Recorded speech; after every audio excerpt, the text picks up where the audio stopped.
Hey guys, I'm Joel. I'm Alex. And I'm Y2K. And we're going to show you the haul for the final Criterion Fieldtrip video. This is everything we got over the month of November. And I guess, Alex, do you want to start off? Sure. All right. Let's see. I am excited. We'll start off with the biggest, the best. I got the Jacques Demy set.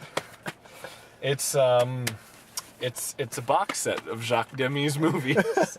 And How erudite. Joel got it at the last sale in the summer, and so we were watching some of the movies. Yeah. And I'd seen The Umbrellas of Cherbourg, but I watched Donkey Skin and The Young Girls of Rochefort, and I was won over, just in love with his movies. So yeah, I'm glad I get to enjoy those as well. Lola's really good. I haven't watched the others yet, but yeah, they're really spectacular. You got a fun time ahead of you. And then I got Rebecca, which I love the book and I love the movie. Really, really wonderful, atmospheric, just intriguing mystery character. It's kind of like a character study of a character who doesn't appear in the movie in a weird way, like a ghost film without a ghost per se. Really good Hitchcock film. Then I got Barry Lyndon, the Criterion edition of the year, you might say. It's a new era in Criterion now that they're licensing from Warner Brothers the Kubrick, like a big Kubrick film like this. I hope they do Lolita next. That would be really nice. But the extras on this are fantastic. So was the design of the interior. What with you got some black and gold. Yeah, and like ink, shimmering gold too. Ink. Oh. It's just really, really nice addition. I'll be pouring over that. And then I got Only Angels Have Wings, which is an awesome Howard Hawks film with pilots for hire in some South American mountain country, like flying mail planes back and forth over dangerous terrain, and really great bit of this nice with the characters in here. Really nice characters in the movie, just kind of like they've all got their own personal drama that's kind of intertwined and whatnot. It's great from that era of the romance of the golden age of flight. I love those kind of pictures. And then the last thing I got was Twin Peaks Fire Walk with Me, which is the perfect movie to watch in November. And yeah, I've actually been hoping that they would put this out, and especially in the nice slipcase variant. But yeah, this film is really a special film, and it is not something that you watch often, but it's a rewarding experience. I saw it in 35mm at the Prince Theater in Philadelphia while they were doing the whole David Lynch show at the Academy of Fine Arts, and that experience was incredible. Just like sitting there with a packed audience, packed house, and they had the volume up as to probably to David Lynch's specifications, and the scene with the pink room was deafening. It was like you were there. You were in that room. It was unforgettable, and it was just like being hit by a truck by the end of the film, but it was in a good way. But it's great, and even like I noticed the packaging, the interior of the slipcase. We might have to take your word for it. Has like the wallpaper from kind of the interior of this painting from the Red Room, or from like I guess it's the Black Lodge, which is interesting because you actually do see some of that wallpaper in the Return in the Black Lodge in there. But that's my haul. What about you, Hall? Y2K, what about you, Hall? Hi everyone. I got movies, which I know is a shocking thing. So I went ahead and got the Stalker film by who's this guy again? It's Tarkovsky guy. I don't know. I guess he's not very well known. Dwayne Tarkovsky? Yeah. Dwayne The Rock Tarkovsky. So yeah, I picked this up just because the only time I ever actually saw it was on a rip of it on some kind of website that probably gave my computer a small virus. So, I really wanted to actually get like a legitimate copy of it, and I have one on a Blu-ray now. Thank you, Criterion. So yeah, that was an easy choice. And I got Lady Snowblood, which I've watched the first one on Hulu, and I quite liked it. I had like a few weird things about it, but Joel, he's over there, told me that the second one actually like deals with some of that, like kind of improves upon the first one in a way, and I haven't seen the second one yet, so I'm really interested to go ahead and get into that, because I love murderous women. It's a thing. Speaking of murderous women, I picked up The Lure. I know nothing about this other than the little blurb on the back that told me it is a genre-defying horror musical mashup, which what? So I read that and I immediately wanted it. It's by a Polish director. It's about mermaids drawn to shore in 1980s Poland that become nightclub singers. And if that isn't the most amazing movie premise you've ever heard in your life, I'm not sure what you're doing. But yeah, like, I love it. The thing that got me about it was the cover. Like, I saw this cover sitting up on a shelf and I was just like... You can't see that. Yeah. You just got to angle it like a little back. The cover. There you go. There That's a winner. There we go. We are dealing with professional now. Like, it's like a Joseph von Sternberg scene. You gotta do Greta Garbo. Just kind of lean back a little bit. Yeah. So yeah, this cover got me because it was like sitting face forward on the shelf, and I just immediately was you could say lured in. I also noticed a little Hauzu cat right there. So that's fun. Yeah. So that's what I got, and I am eager to dig into those when I have free time. Now, Your blinking bag. There we go. And then finally my haul. I went a little insane. I'm sorry. Yes, you did. Okay, so first off, just a couple of things. I also got Barry Lyndon, as Alex mentioned. I don't want to say too much about this, except that it is my favorite Kubrick movie, tied with Paths of Glory. I love it so much. The previous Blu-ray had no extras and was in the wrong aspect ratio. So this, my gosh, this is everything we ever wanted. So that's amazing. Let's see. There's one other thing I got that Alex also got. I want to get that out of the way. I also got Rebecca. Alex said it all. Wonderful Hitchcock film. And then I actually got a couple of Criterions they're like really big tentpole Criterion titles, but I've actually never seen them, and until now have not owned them. So it was finally time for me to check out Fellini's Amarcord and Francois Truffaut's The 400 Blows. That's right, I have seen neither of these movies. So yeah, it's about time to play catch up. So a couple of big classic Criterions. Amarcord is lots of fun. Yeah, I can't wait. So is The 400 Blows to some degree. Mm-hmm. Yeah, in a different way, I'm sure, but I can't wait. That's good. The only Fellini I've seen is 8.5, and the only Truffaut I've seen is... Wait, haven't you seen La Strada? No, I saw bits and pieces of La Strada on TV, which I remember very well, but just like 5 minutes of it. So I've only seen 8.5, which I love, and Jules and Jim for Truffaut. So yeah, finally getting out there, checking these out. Let's see. Next up, I got Robert Altman's McCabe and Mrs. Miller. I love this movie. Alex bought it at, I believe, the last sale, or maybe a couple sales ago. Yeah, we watched it, and I was just taken away by it. It's so dreamy. Leonard Cohen music is amazing. Vilma Zsigmond's cinematography is insane. The cast is great. It's a wonderful, wonderful movie. So can't wait to revisit that. Next up, I got Jean Cocteau's Orpheus. Beauty and the Beast. Cocteau's Beauty and the Beast is one of my favorite films of all time. As somebody who grew up with a Disney version of Beauty and the Beast, I think Cocteau's version blows it out of the water.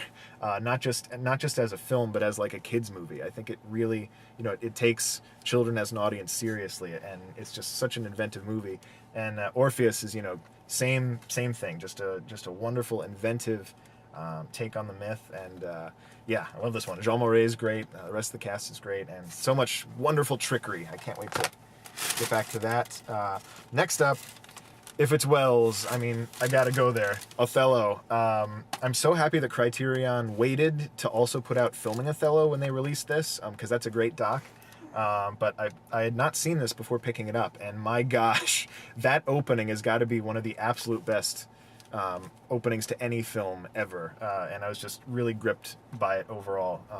Wonderful adaptation, and filming Othello is one of the great making of docs of all time, so that one's great. Walkabout, directed by Nicholas Roeg.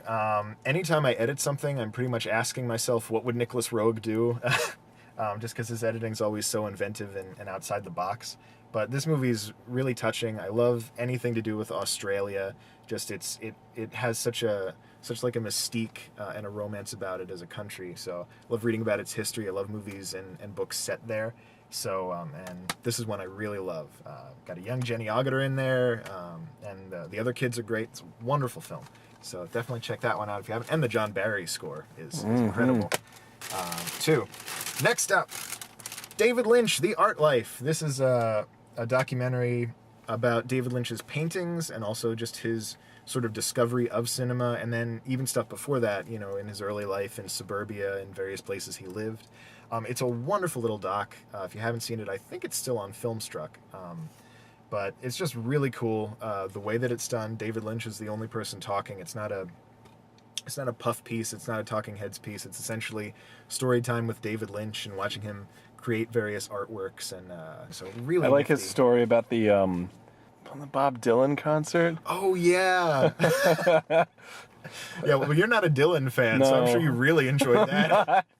I am, and I still enjoyed it. Yeah, so many great anecdotes in here. Some things we've heard before, but also a lot of new stuff. And if you're from the Philadelphia area like we are, David Lynch goes deep into his sort of obsession and fear. And I understand of the city of Philadelphia. It's totally relatable. Mm-hmm, definitely. So check that one out if you're a fan of David Lynch, or if you're not, it's still like a really cool documentary about art and making that art.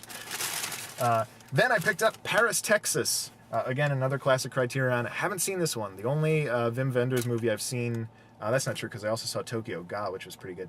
But I saw Wings of Desire and really fell in love with that. So I can't wait to check this one out. And also, lead role by Harry Dean Stanton, rest in peace. So I can't wait to see him. Apparently, it's just like this movie consists mainly of close-ups of his face. So can't wait. And Nastasia Kinski. Can't wait. And Dean Stockwell. Can't wait. How can you lose with those three? I mean, that's a winning combination right there. Then, last two that I got here, Hopscotch. Hopscotch. That's Walter Matthau's face. You don't need to know anything else. This tells the whole story. This is like one of the greatest Criterion covers ever. It's so nice. I love it so much. The movie's I'm really glad that they had someone design that cover like that. They got the right illustrator. Yeah. This is great. It's like it would actually be the perfect double feature with Condor Man. I think that it's got that kind of vibe, but in kind of like a cool British thriller sort of way. So really lovely, fun movie. And then finally, I've been waiting for this one to get a Blu-ray upgrade for ages, and that is Jean-Pierre Melville's Les Samouraïs. I'm sorry to all of you French speakers out there. My deepest apologies. I had not seen this one until I picked it up because I was waiting for the Blu-ray to come out, and finally seeing it definitely lives up to its stature. Just stylistically fantastic. Alain Dion is incredible. Rest of the cast is cool. I was humming the music from this for like a week after the movie was over. So stylish, really good, and also very thoughtful too. It's like quintessentially cool. So yeah, that's my haul. Oh dear. Oh dear. Yeah. Well, this is the end. Don't be so morbid about it. I'm not morbid. Okay, no. I'm not being morbid. I'm actually quite jubilant. Yeah, seriously, guys. Like this has been a blast doing these videos over the years. Honestly, we've loved having you hang out with us as we go on these trips. I can't believe anybody actually wants to watch this stuff. It's just us hanging out in Barnes Nobles and you know having a blast out there like we always do. So. Yeah, thanks so much for watching, and maybe we'll see you out there sometime. So until next time, I'm Joel.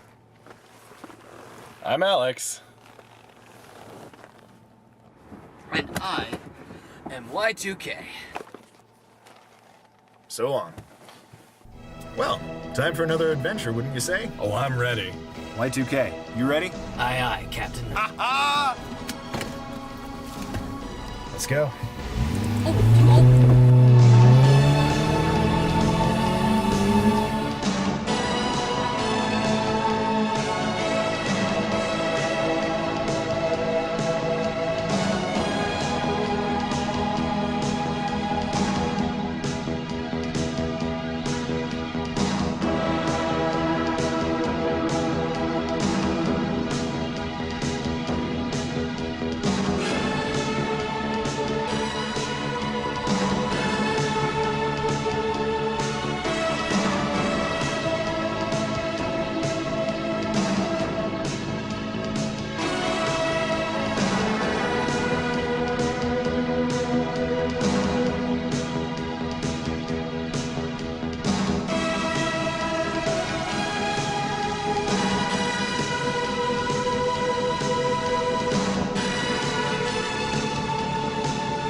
Look at this. This is picture perfect.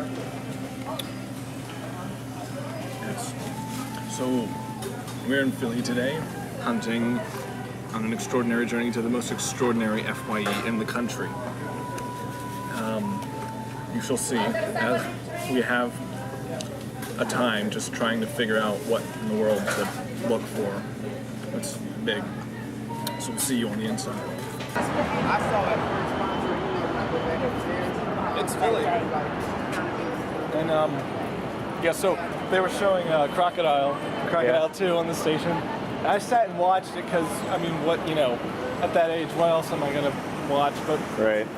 so showing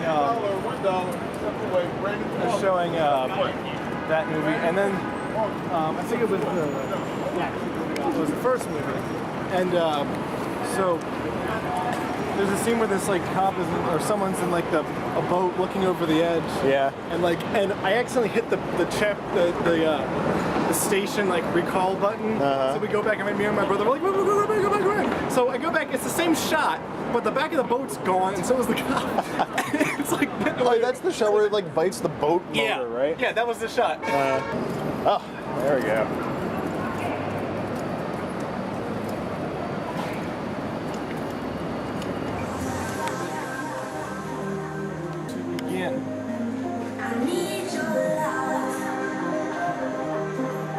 Where to begin? Indeed.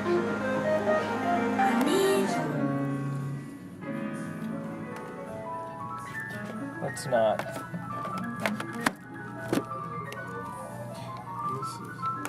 This is fun. Okay, this is album CD for the Sound Media version of the Planets, which is an electronic music thing. This cover art, this spaceship, is pretty much exactly like the spaceship on the Galaga arcade game cabinet artwork. It's kind of funny. But yeah, Sound Media, he did the music for a couple of the Anime-Rama films, 1001 Nights in Cleopatra. So. Oh wow. Yeah.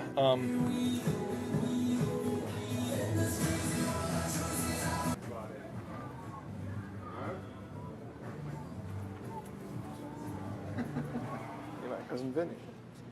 I have a cousin named Vinny. You have a cousin named Vinny? Yeah. Ah, you'd be surprised what you can find in here. This movie's pretty cool. Maybe I'll get the Blu-ray. I don't know. I've heard mixed things about the transfer, but Well, I'm sure what? it's probably better than this. Well, yeah. I mean, I remember having that. I still do have it. It has some pretty good extras. So, yeah. Interesting. This is such an unnecessary product. This is where they have some good stuff. They have a lot of the Warlock. Oh no. It's like it fell off the shelf. Somebody had no idea how it went on and just assumed this was a hat. Oh no.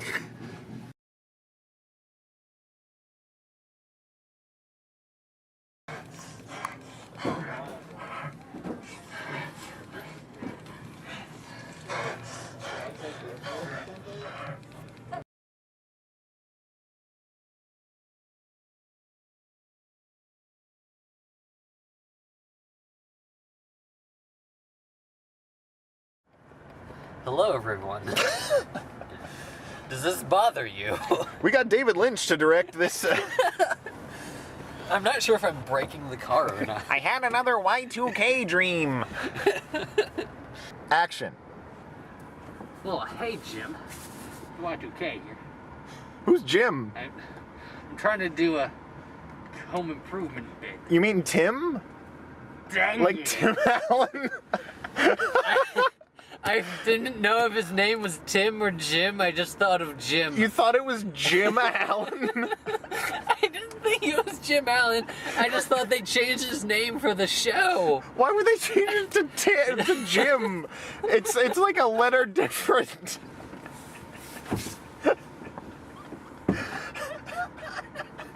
I'm a huge fan of the Andy Griffith Show, starring Sheriff Randy Taylor.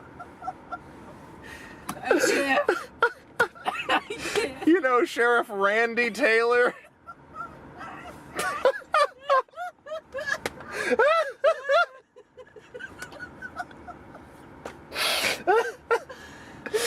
Let's go again. Okay. Whatever you say, Rick Van Dyke.